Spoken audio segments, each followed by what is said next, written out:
I spent a lot of time working on this record. And the first record I kind of wrote, right through the country, I pretty much wrote by myself.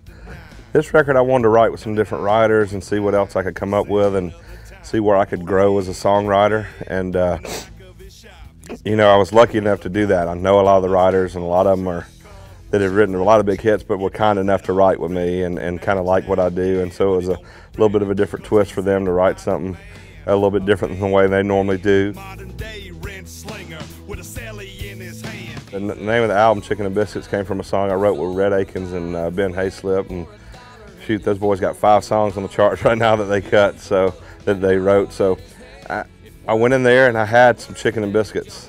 I had it like in my hand. I brought it for us to eat. And Rhett said, well, let's write chicken and biscuits.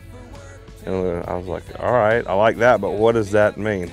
And then it took about 2 hours to figure out what chicken and biscuits meant, and what it meant was it's kind of just a love song about country girls. For me, it's kind of about my wife and the love of what country girls are. I mean, they're like super women, I mean, they can do everything around that. They can handle everything. They can cook anything, and they can handle the house. They can, they like to go out and have fun and have a party. But then on Sunday they're in church. I mean, it's just, it's just kind of a love song, kind of my way of doing a love song with a little bit of twist on it about my 2 favorite things, which is, I love my wife and country girls and food. So it makes perfect sense for a fat guy to have a song called Chicken and Biscuits.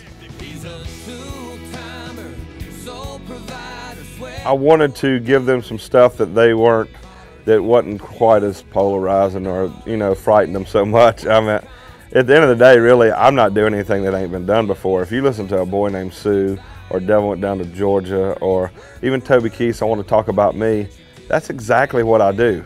Nobody's calling them country rapper, and I hate that term. I don't consider myself that.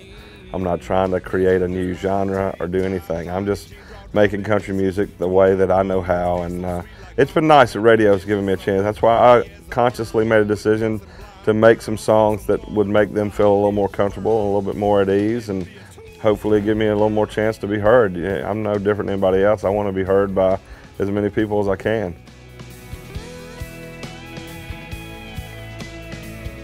I'm just a regular guy, man. I think they appreciate that. I'm have fun. I guess it's that big teddy bear effect or something. I don't know. I think like my buddies like Al Dean and Luke Bryan, they get jealous when I'm around because the girls, tend to gravitate towards me, and that bothers them, and I try to console them and tell them I'm sorry.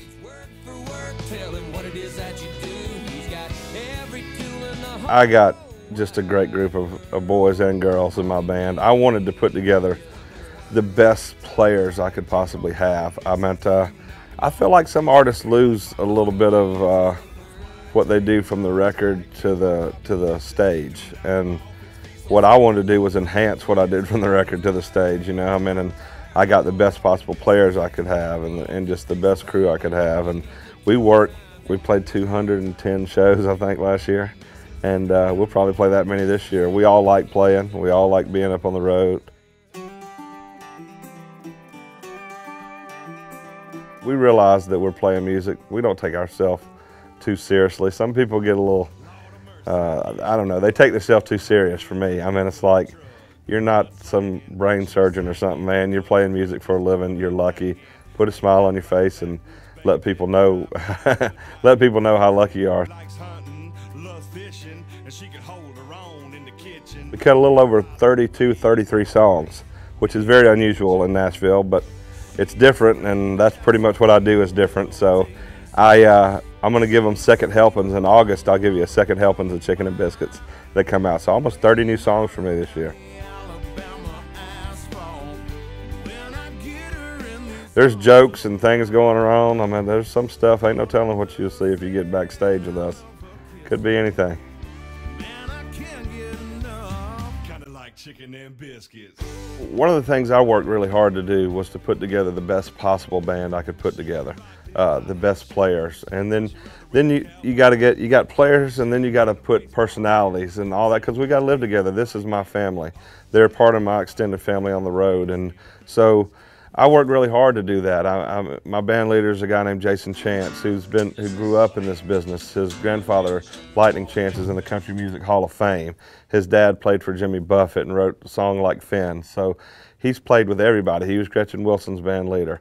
And so having somebody like that with all that experience, and I got a guy named Paul Chapman playing bass, who's been on the road literally playing for 18 years, is one of just the nastiest, funkiest guys I've ever heard with a bass guitar, and you know, and has a whole different personality. I mean, his nickname is Creeper, and we call him that just not because he's weird, just because he's slow. Everything he does, when everybody else is done eating, he's still, you know, cutting his steak, and everything he does is like that. It's real methodical. And then we got the rock star Rick Brothers. I mean, Rick played for Gretchen in a lot of national acts. I mean, he's got the cool hair and it's all highlighted, and he's got clothes that don't fit fat guys like me. And he's, you know, he's a real rock star. You know, he's got the tattoos and all that stuff. You know, we got a new guy that's just became a part of my band, Troy Cluntz, who's playing steel guitar, and guy, he played for Brooks and Dunn for 13 years. You know, so he's pretty much ruined his career now that he started playing with me. He's done now. He's given up and left Brooks and Dunn. He's playing with Colt Ford.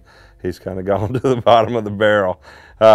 You know, I got one of the best fiddle players, and you know, maybe not in town, maybe anywhere.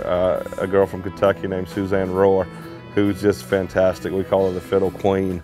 You know, and I mean, just unbelievable tone and just the way she plays. There's lots of other fiddle players, but she just kind of has her own sound. The way it sounds. You know, Tyler Farr, who's playing acoustic and singing with me. Tyler is also an artist. He just got a deal with Sony. So it's been really fun. He's getting to be on the stage and see all my fans. And when his record comes out on Sony, he's going to have all my fans because they're going to love him because they've seen him out there with me, and he's a real country singer and he's a real country boy. And then a little girl that's kind of, you know, she's like my little sister. I don't know if she's like my little sister, Lindsay Hager, that sings with me, that's been with me from the very beginning. You know, when it was nothing, you know, she just thought she'd give it a chance, and just unbelievable singer, and working on a record with her too. She's got a pop record coming out next year. It's a little more edgy, more pop, rock and roll, not as much country, but you know, I mean, I'm just really blessed to have those. My road manager, Jeff, and a new crew guy, Van Halen, and Zeus, who runs our sound. I mean, it's just a great family, people that all get it. And that was the hardest thing for me to do, was I wanted to find people that I needed that, you know, because I'm different. You know, every night that we play music, unless there's some sort of crazy time restraint, I want everybody in my band takes a solo and plays a good minute or so solo, because that's important. I want the fans to realize, hey, these people are fantastic musicians, and they've worked their whole life to be able to stand up here on stage and play this instrument and really own and master this instrument. We play hard as we can. When the downbeat starts, it is as hard as we can go till we get done, and I think people see that. You know, they see that we're having fun on the stage, and we all enjoy playing music with each other, and I think that adds to why people like coming to the shows. They know they're gonna see something, and you know, to be honest with you, I'd put this band up against anybody.